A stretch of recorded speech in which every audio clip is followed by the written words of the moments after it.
Thank you, Sabine and Arki, for joining the CEIBS MBA Student Live webinar today. I would just like to go to the next slide of our MBA program webinar today and give you the chance to introduce yourselves really quickly. Hi, everyone. I'm Sabine. I am from Switzerland. I've been in China since 2019. My background is being a transactional lawyer. I mostly did cross-border M&A, VC and PE transactions before my MBA. And I've decided to join CEIBS to make a career switch towards venture capital. Hi guys, I'm Archie. I'm from London. I previously studied Chinese studies at university for my undergrad. I was at Cambridge. And then after that, I moved over to Hong Kong, where I was helping Chinese companies list IPO on the Hong Kong market. And now for the last around 3-4 years, I've been in Shanghai, also working in cross-border M&A, but from the investment banking side. And so advising on M&A and fundraising between China and Europe. And yep, it was same year as Sabine started at CEIBS, September last year. Great, thank you both. Yeah, you're just still studying with us. And so you have shared some of your memories with us as well. And it would be really great if you could walk us through, what do we see here? Is this student life? Is this in-classroom life, right? What do you connect with these pictures? Yeah, well, on the left-hand side, the photo of me and 4 others. This kind of relates a little bit to how CEIBS structures its classes and its group assignment work. So for each term, you'll be given a specific group of people, so usually a 5 to 6 person group, and you'll do almost all of your group work with them. So these guys, especially for term 1, I think you form a really close bond with these guys, because these are people that you're sort of forced into a group together. You've got all sorts of different backgrounds, and they make sure that there is a mix of well, boys and girls, and also foreigners and Chinese people. And so it's sort of relatively intensive, but a really good way to get used to working with people from a variety of backgrounds. And I was lucky enough to have a great group in that first term, and second term. Indeed, you get switched each term. And so on the left, this is the group that I was with. So from within there, you've got well, a guy with a financial background. He was doing trading, and then had already gone into, actually was working at Fosun Fashion in their financial team. There's an engineer. The girl was actually previously a kind of nautical engineer, I believe, and had then moved into well, she's now looking at more kind of investment type roles. The guy was previously at the Big Four tax advising team. He's now looking at cross-border investment and M&A, and potentially also some consulting. And one of the other guys, he actually his family has a healthcare company, and he's now looking at healthcare, particularly healthcare entrepreneurship, but potentially healthcare VC.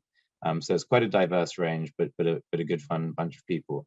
On the right hand side is something that we do a little bit of, especially in first term, which was going out. So that there's a pretty good sort of group of people within each year, I think, that like to go out and try out the Shanghai nightlife. So that was in our first, I think that was actually in our first week, one of the first times we'd all gone out as a group. There were about 20 or 30 of us out, and got a couple of tables in one of the clubs. So yeah, good fun. Okay, yeah, it looks like a lot of fun actually as well. Also, this looks quite like the engagement here, a lot of activity going on in these 2 pictures. Yeah, so this is the kind of more formal onboarding that happened on day 1. So on the left, that was our welcome cocktail reception. And as you can see on this picture, we were still all very, very, how can I put that? Energy and spirits were super high. We were really excited. We were warmly welcomed on the first day, and the one on the right was part of a photo shooting that we did for next year's marketing materials. And I think what really when I see these pictures, I mean, on day one with some of them, I had interactions before we actually came to campus. But with others, you know, they were completely new on the first day, and between October, early October and now, there were just so many things in between that we shared. And I could tell you a story of each one of them by now. And I think that's one of the really nice things when you look back and you see how much you've really grown to love your peers, and also how much you've grown between back then and now. So you both have been living in China, Shanghai, before you joined the program. Do you see a difference in the way that you started versus someone who just came to China the first time? Kind of, did you build a tandem, or did you help each other? How did you experience this? Yeah, I think the minority of people, at least for the foreigners, the minority were China first timers, but definitely those who were completely new to China in the first place. I think, yeah, of course, we help where we can. I think one of the most tricky parts is really to get set up in terms of having access to all the apps you need to survive here. The first thing to fix is the bank account. And then once you have a bank account, you can use WeChat and Alipay, and you get access to all the delivery apps, etc. So I think, yeah, that the help of the community is certainly something that someone who is new to Shanghai can expect. I think it's an extra challenge to come here the first time and then directly start the MBA. It's not impossible, but I think for me, I really appreciated that I already knew my city, and adding school to that was just a kind of a different work, but it wasn't like something you were already used to the environment. That for me, that really helped. Yeah. I don't know how you experienced that, Archie. Yeah, I think you're right that there's a pretty good mix in terms of the international students that sort of know China well, and those that don't. Obviously, if you do know China relatively well and Shanghai well, and if you know Chinese, then it's certainly beneficial. I think language is a key part of that. So to the extent where I would maybe even think about, as an international student thinking about applying to CEIBS, once you'd decided on it, I would think very carefully about trying to take a kind of few-month course before coming over, just because language-wise, kind of every little helps. But there were certainly a lot of guys that don't speak Chinese and that didn't have any background in China beforehand, and that includes people from Europe, but it also includes people from Japan and Korea, and they've come over and you know, have become very key parts of our year and well loved. So it's by no means a kind of barrier to becoming an active member of the community. Oh, that's great to hear. So do you remember your first time when you came to China, like some struggles you had or surprises? Like, can you still relate to that feeling, or have you still some memories of that time? Yeah, I mean, Shanghai is actually, honestly, within all of China, it's the easiest place to come and to fit in. It's not somewhere, I don't think it's somewhere that you come and are kind of completely bowled over by the cultural differences. It's certainly different, but it's international enough that you are able to get by. When I first came over to China, it was 2010. And I went and spent a month in a city called Yantai, in Shandong, in sort of northeast China, and I stayed with a family there, and that was a pretty sort of significant culture shock at that time, both because, you know, China's changed so much in the last 12 years, but also that's a sort of a tier 3, I'd say, a tier 3 city. I mean, it's still large. It's still got, I think, around 5-6 million people living there, but it's not as international as Shanghai, and there was certainly a lot of cultural shocks to get over there. I guess there's one bit that I always remember is the mom of the family asking me what I usually ate for breakfast in the West, and I didn't really know how to say cereal. So I was trying to explain like little bits that you kind of pour into the bowl, and she came back one day and she'd got this kind of porridge, which I was like, yo, you've kind of got it there almost.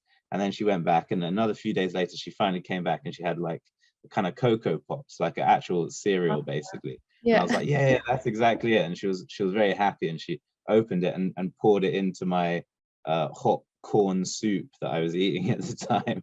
And so that was still brilliant. That was still, but yeah, it was a lot of fun coming over anyway. I mean, like going anywhere that's very different. It's especially with CEIBS, you've got a community to fall back on, and so the kind of cultural shocks that you get are usually pretty amusing and fun, really. Yeah, great. Thanks for that insight. Yeah, here I think this is from the opening, but correct me if I'm wrong.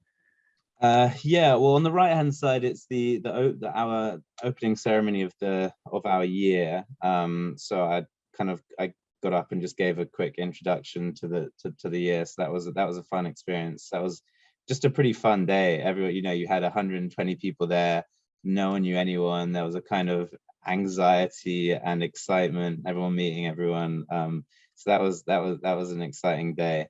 And then on the left hand side, CEIBS has a Chinese New Year gala that they do. And so I was sort of presenting that alongside one of the Mba students, who's the lady next to me. And so that was good fun. They'd arranged for a very impressive Chinese orchestra to come and give a performance. Yeah. So yeah, that was good fun. And actually, maybe I can add to Archie's speech. So it was not just some random kind of come to stage and give us a few words. It was actually one of these moments where everyone was like, wow, we have an English guy in the class who is brilliant in rhetorics and also brilliant in Chinese. And I don't exactly recall the Chinese wisdoms that Archie shared, but I remember that it was truly impressive. And it was like a moment of, oh my God, this is going to be an awesome year. Wow. Okay, that sounds great.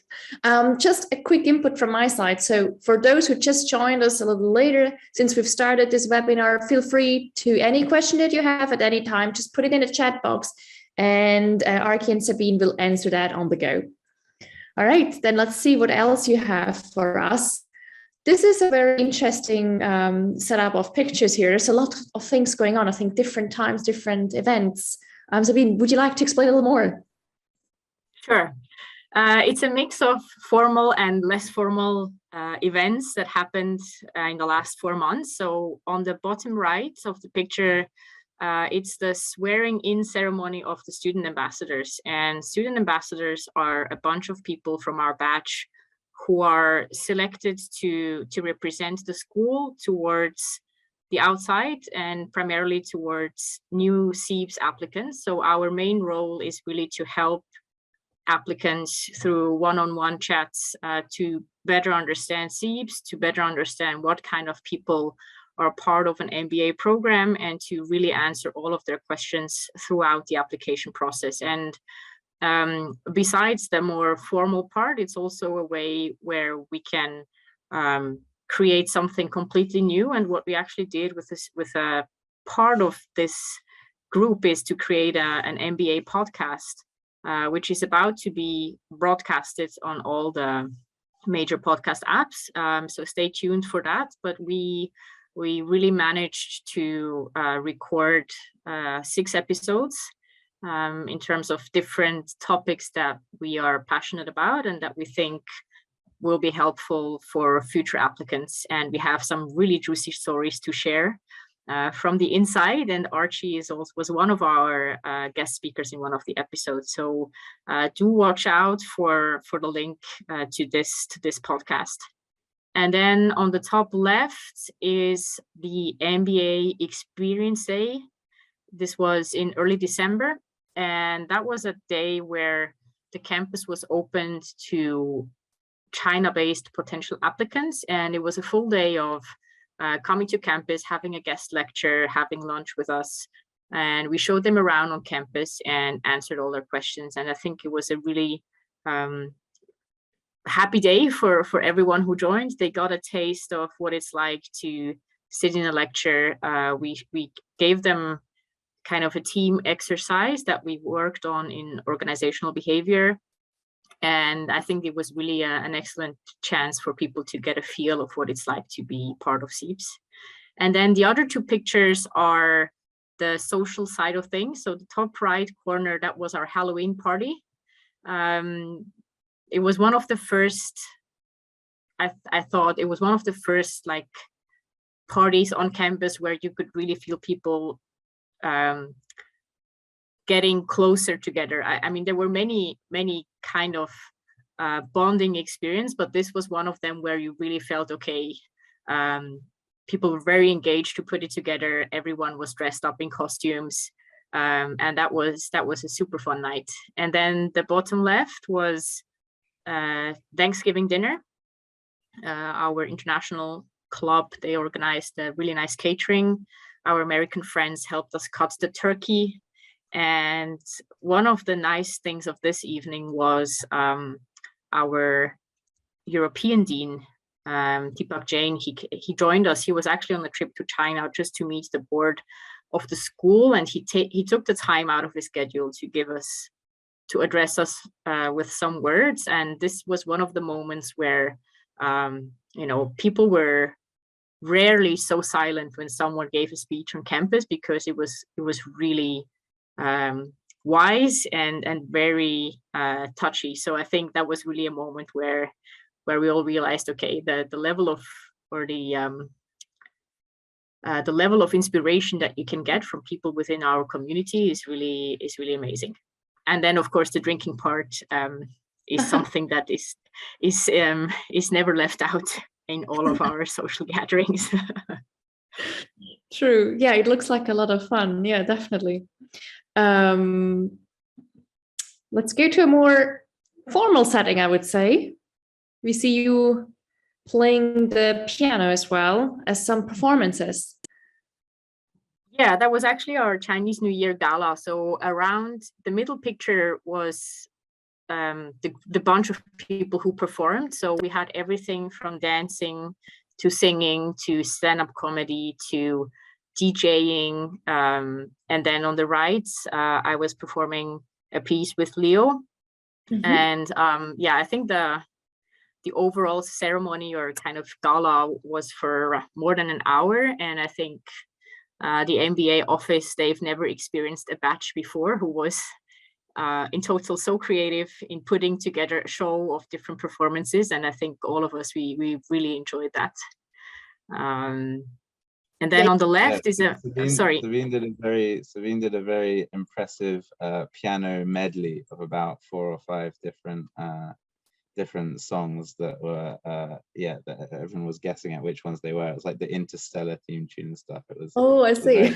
and we had and Leo as well, who's one of our colleagues, who's also a very talented violinist as well. So it was a very impressive performance. Sounds really great. Yeah, and then the picture on the left is our team from the venture capital competition, which just happened last weekend. Yeah, congratulations on that, by the way. Yeah, it was a really great experience. We were we learned a lot, and I think we just really enjoyed this whole learning experience. It was absolutely fantastic. Be together with these friends and to learn from them, and then to literally spend 2 whole days in a room, and then get to know some real startups, listen to them, do an in-person due diligence. And that was really a competition format that I felt was as close to real life probably as you can get in an artificial kind of competition setting. So generally for the competitions, maybe I can add, that's something that most of the students engage with at some point of their MBA journey on top of the curriculum. And it's usually, let's say, if people are interested to go into consulting, they would participate in the consulting related competitions. And then people who are more on the finance side, there is a bunch of finance or investment related competitions. Yeah.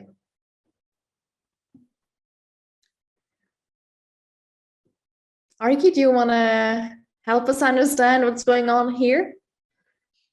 Yeah. On the right hand side is actually another competition, just like the one that Sabine was mentioning. Ours was was more sort of consulting type competition. We were given a company that was looking at strengthening one of 3 or 4 businesses. So it wanted to know where it should deploy its resources and how best to grow in one, and which sectors we should choose for growth, and then how to execute that strategy. We had one guy over in Macau during this, which is why he was joining online. And I just got back from holiday, which is why I look like I haven't washed in a few days. Were you backpacking through China, or what did your holiday look like? You're yeah, I muted. Yeah, no, I'd gone skiing up in the northeast, which was why I needed all the hair that I could get. So yeah. Yeah, so that was really good fun. Just like Sabine was saying, these guys, I knew the guy Freddie quite well. The other 2, I guess I didn't know super well, and so it was really fun, sort of meeting them, having this kind of intensive 24-hour period of time where we got to know each other really well. And yeah, so those competitions are good to get involved in. I mean, you're always busy during an MBA, so when these competitions come up, you kind of think, oh, is there any way that I can take on any more? But it's kind of worth doing for that period of time. It was good fun. On the left hand side, it's a bit cropped out, but it's my second term group as well. And so yeah, there's 6 of us in that group. My group is a bit famous because it's called the Dongbei Xiaozu, because everyone apart from me is from the northeast of China. So when we go out, we usually go eating some shaokao and some barbecue food and things like this, and drinking a lot of beer. And they can all drink much more than me. So yeah, so it's a good fun little group.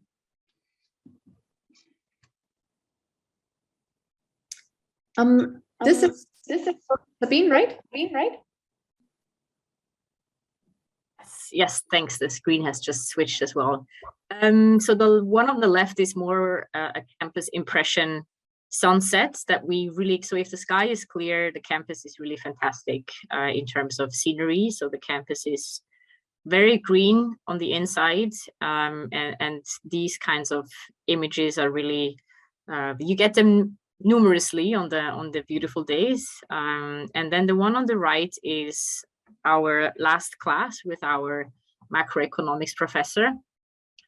So our batch of 120 people is divided in 3 sections, and our classes always happen in our sections, and we stay together in our section for all courses and for 1 term. And this is the best section. Again, section 2.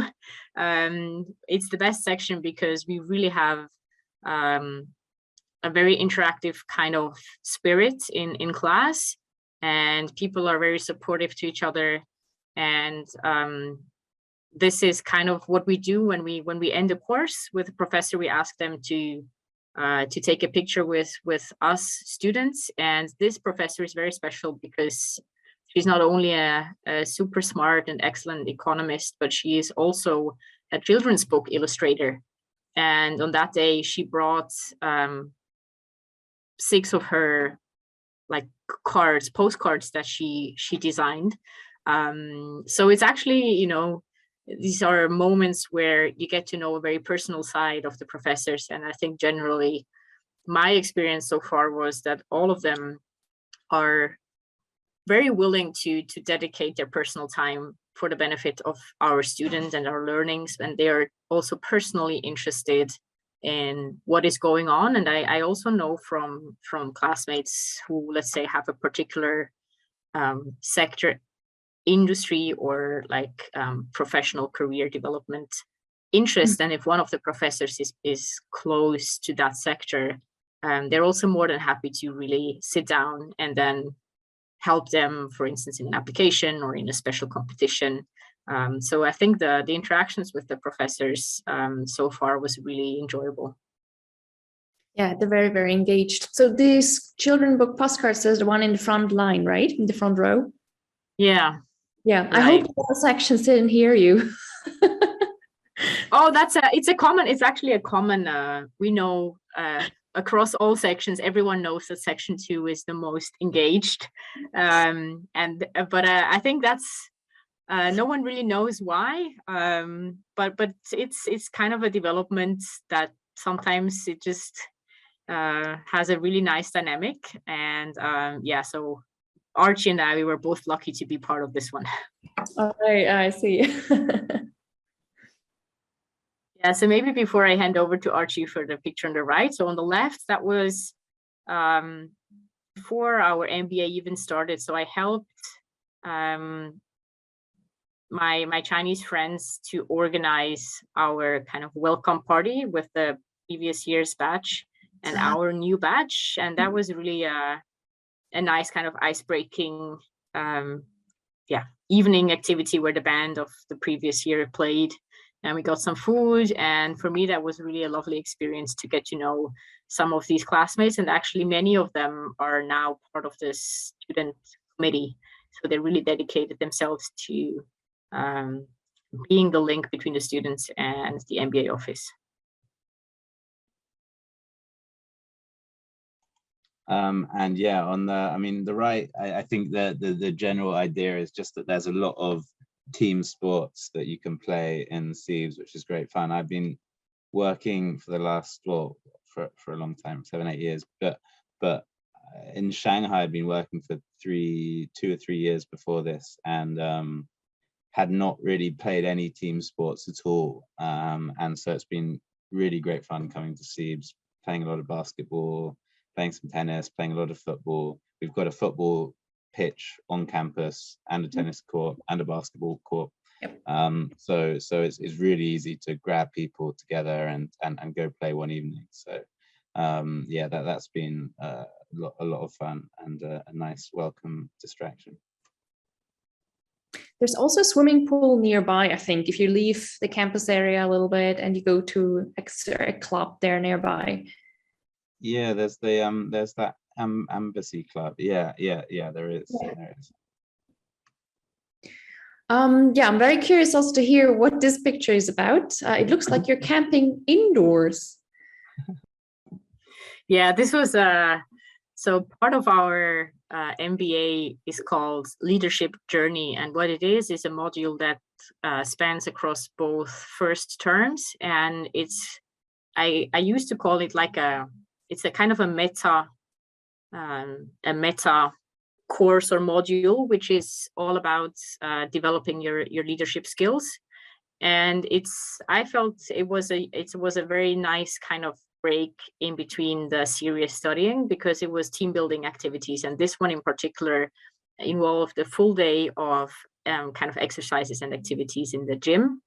And in this picture, we had to, only one, like the team leader was allowed to see, and then we had to study a map or like an instruction how to build this tent. And then 4 of us had to blind our eyes, and we had, like, the competition was how fast can you build the tent under the instruction of the team leader. And then the end of the game was all of the team members need to sit inside the tent and close the zipper. And I think it was a very smart way to really understand and think about what makes a team trust each other and what makes a team efficient. And I mean, of course, it's not the exercise itself. You can do this with kindergartners, but if you really take the time to reflect and think about how can I really be efficient as, a future manager of a team, I think this course or this module will overall be one of the highlights. Yeah. Also in terms of communication, right? What is necessary, what is needed? I think that's something you can learn from this one as well. Yeah.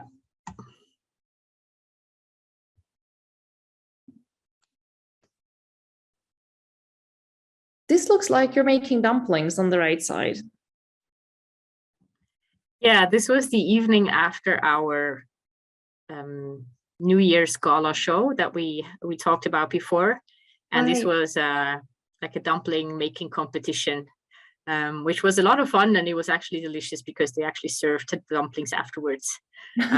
So it's really, I think, for people who haven't experienced China and who haven't had the chance to go to a local place and really get your hands on very local food or local traditions. So CEIBS they really make an effort to help you get to these cultural particularities of our host country, which was really nice. And then the one on the left is so we have 4 Japanese friends in our batch. Mm-hmm. And one of them here is Amy, and the 4 of them, they organized a Japan night. And we went to a place, it's like a spa kind of thing. So they have a Japanese bathing landscape. And then we had a dinner, like Japanese food. And obviously we had a lot of sake because one of our other 4 Japanese friends, her family, they are related to sake business. So she actually sponsored the sake for the evening, and it was a really, I think for many of our friends, they woke up with a serious headache the next day. Yeah, that definitely happens. The Japanese spa as well was one of, it's like a naked spa. So like I was like going in, I wasn't sure if people were going to be really doing it properly, and I walked in, just saw like 5 classmates stood next to each other naked, brushing their teeth, and I was like, all right. Different cultures you can experience in this batch. Really interesting. I also see on the right picture what you said about professors being very engaged. I think I see Professor Gianfranco there, if that's right. Yeah. Very engaging. Yeah, I mean, Gianfranco has been really fantastic. I think he was one of, it was also maybe related because his family was still stuck outside of China. So he was at school all by himself, and he's such a social person. And literally from the first week, he engaged with us on a very personal level, and he was always there whenever we had whether it was Halloween or Thanksgiving, he always dropped by and joined us. So that's, he really made an extra effort to become our friend.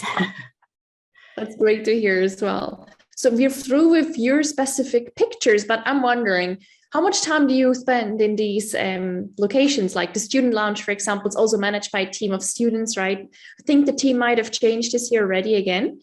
Have you tried out the self-convenience store on the campus? I think you know about the self-convenience store. I think it doesn't exist I don't anymore. think the self-convenience store is there anymore.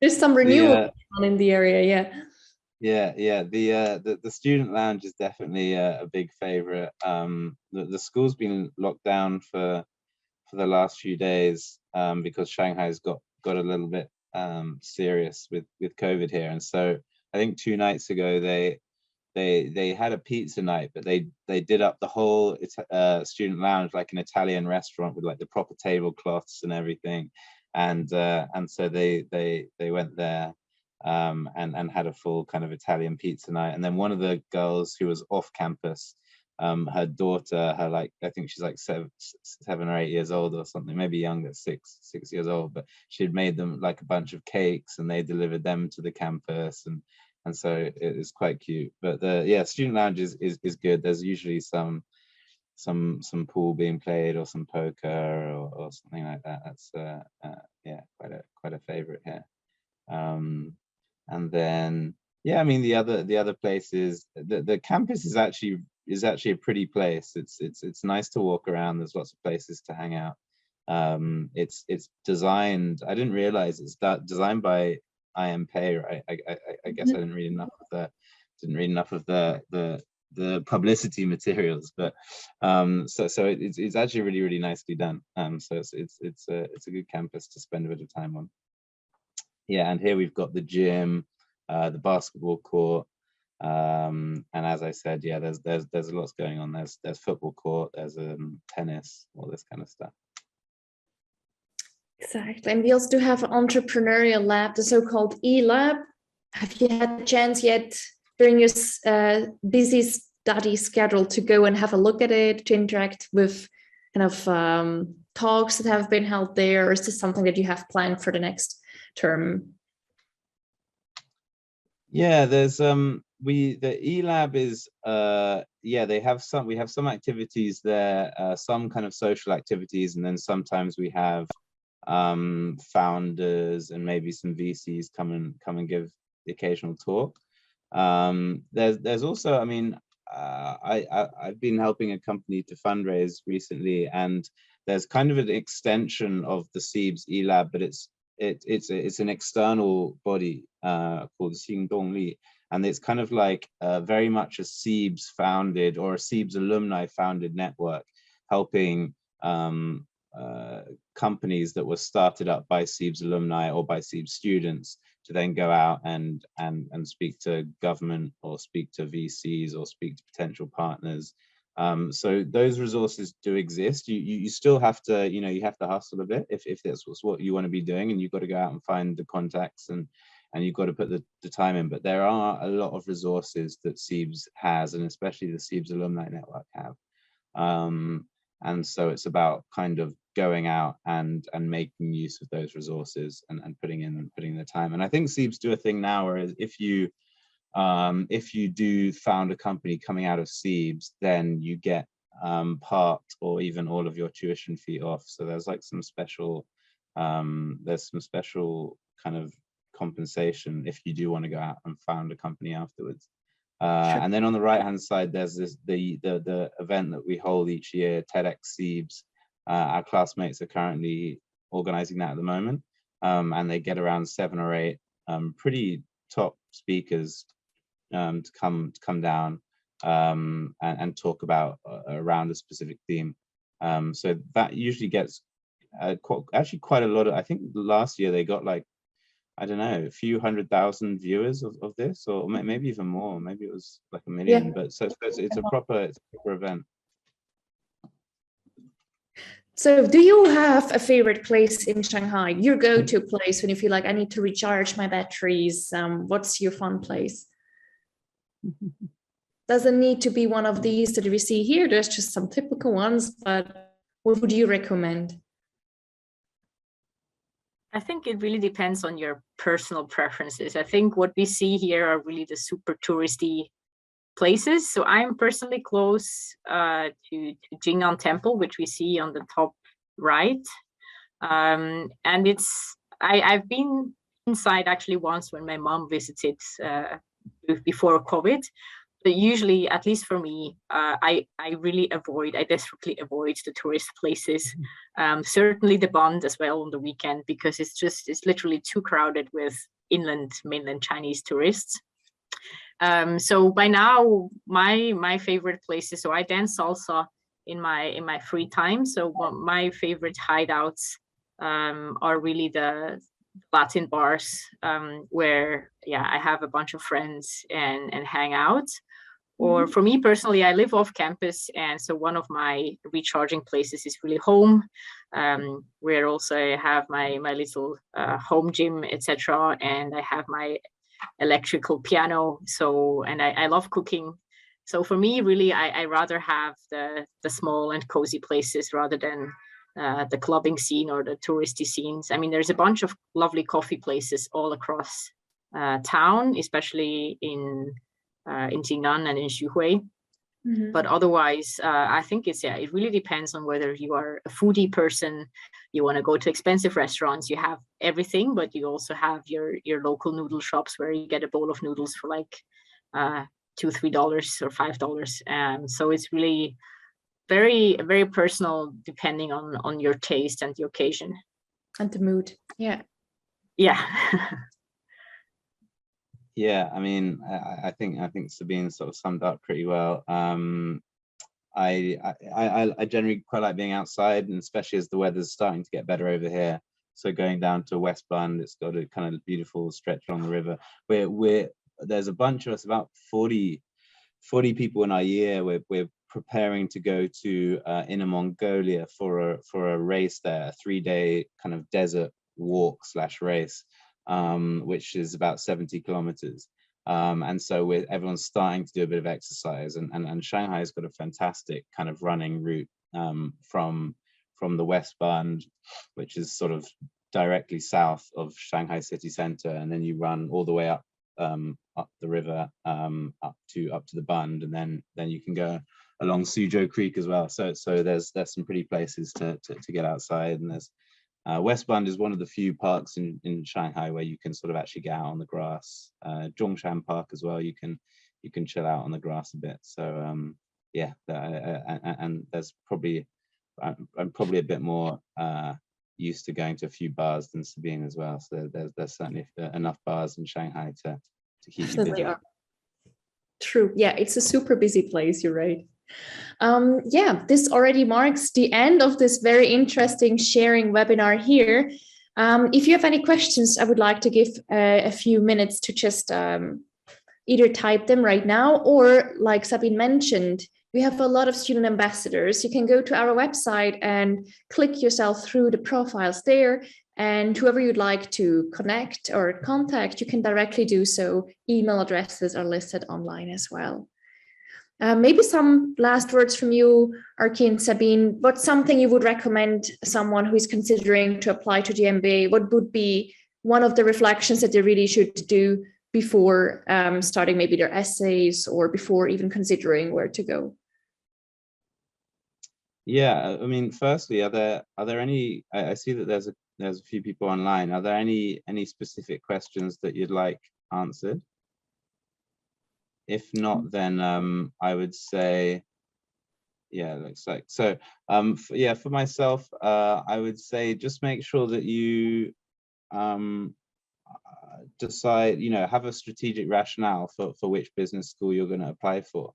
I think I ended up applying for 4, but CEIBS was the only China-based one, and then I eventually got into one of the others were in US. I then got into a couple of the US ones, and then just decided that the China one, that CEIBS made more sense for me. I wasn't. It was still the right. There was probably one school where I knew that I didn't want to go, and each application really takes a lot of time. So just don't just like chuck an application in. Like really decide, hey, do I want to go here? It might not be your first choice. Maybe there's one that's first, but do you want to go there? And only then do the application, because it does take up a lot of time. And if you don't want to go there, then it's wasted time.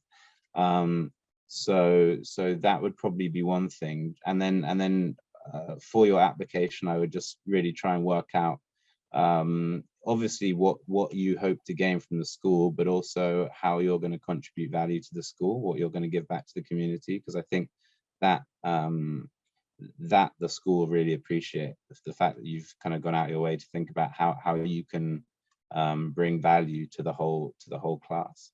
But I mean, been working for quite. I guess I'm sort of on the above average age range of starting an MBA. And so there are a few people in my company and elsewhere that was saying, why are you doing an MBA? But I've enjoyed it a lot so far, and I feel like I've got a lot out of it already. So yeah, I'm always happy to answer questions if anyone has any. But I've had a great experience so far.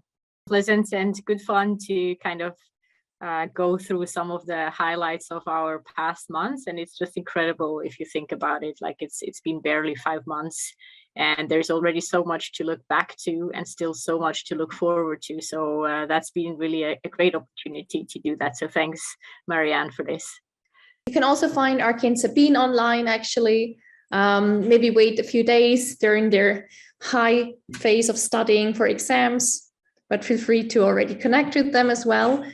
At this point, I would thank you both so much for sharing your insights. It's really exciting to always see what's life like on the campus as an MBA student. And for anybody else, if you would like to have the recording of this, we're going to publish this in a few days as well. We'll keep you updated. All right. In that case, I wish both of you a good afternoon, almost late evening already. And yeah, see you next time.